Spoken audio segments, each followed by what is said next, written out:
आज की कहानी है इल्ली और घुन की कहानी। एक इल्ली और घुन था। इल्ली बोली, आओ घुन, कार्तिक स्नान करें। घुन बोला, तू ही कार्तिक स्नान कर ले, मैं तो नहीं करूँगा। घुन की बात सुनकर इल्ली तो राजा की लड़की के पल्ले से लगकर कार्तिक स्नान कर लेती है, लेकिन घुन ने इल्ली के कहने से कार्तिक स्नान नहीं किया। कुछ दिनों बाद दोनों मर गए। बाद में इल्ली ने कार्तिक स्नान के पुण्य के कारण राजा के घर जन्म लिया और घुन ने राजा के घर में गधा बनकर जन्म लिया। राजा ने अपनी बेटी का विवाह कर दिया। बेटी ससुराल जाने लगी तो उसने अपनी पालकी रुकवा दी। तो राजा ने पूछा, क्या हुआ बेटी? तो लड़की बोली, पिताजी मुझे ये गधा चाहिए।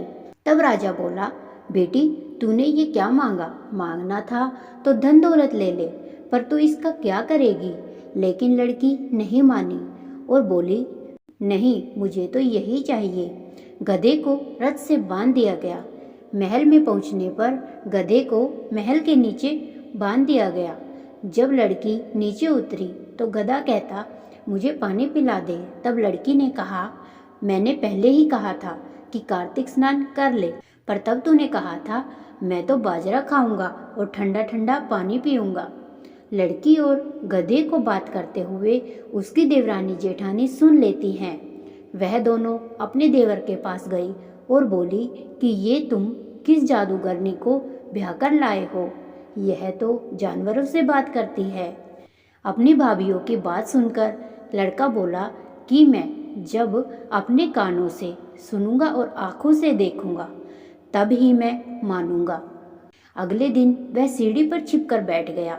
उसकी पत्नी आई और गधे ने उससे फिर वही बात कही, जिस पर रानी ने भी वही जवाब दिया।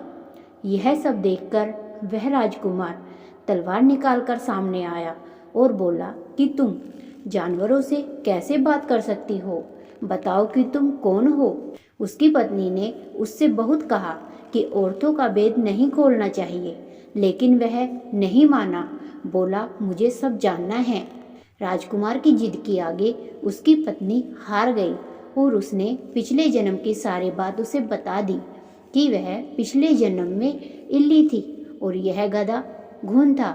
इससे मैंने कार्तिक नहाने को कहा, लेकिन इसने मना कर दिया, जिसके परिणाम स्वरूप यह इस जन्म में गधा बन गया और मैं राजा की बेटी के पल्ले से लगकर नहा लेती थी, जिसकी वजह से मैं राजकुमारी के रूप में पैदा हुई। इसीलिए मैं तो इससे पिछले जन्म की बात कर रही थी। सारी बात सुनकर राजकुमार बोला, क्या कार्तिक स्नान का इतना पुण्य मिलता है? रानी ने कहा, हाँ, बहुत पुण्य मिलता है। अपनी पत्नी की सारी बातें सुनकर राजकुमार ने कहा कि यदि कार्तिक स्नान का इतना पुण्य मिलता है तब तो हम दोनों जोड़े से कार्तिक स्नान करेंगे और दान पुण्य भी करेंगे, ताकि आने वाले समय में हम सुखपूर्वक रह सकें।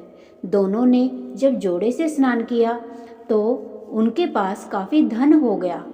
हे कार्तिक महाराज, जैसे आपने इल्ली को फल दिया वैसा ही सभी को देना और सभी पर अपनी कृपा बनाए रखना।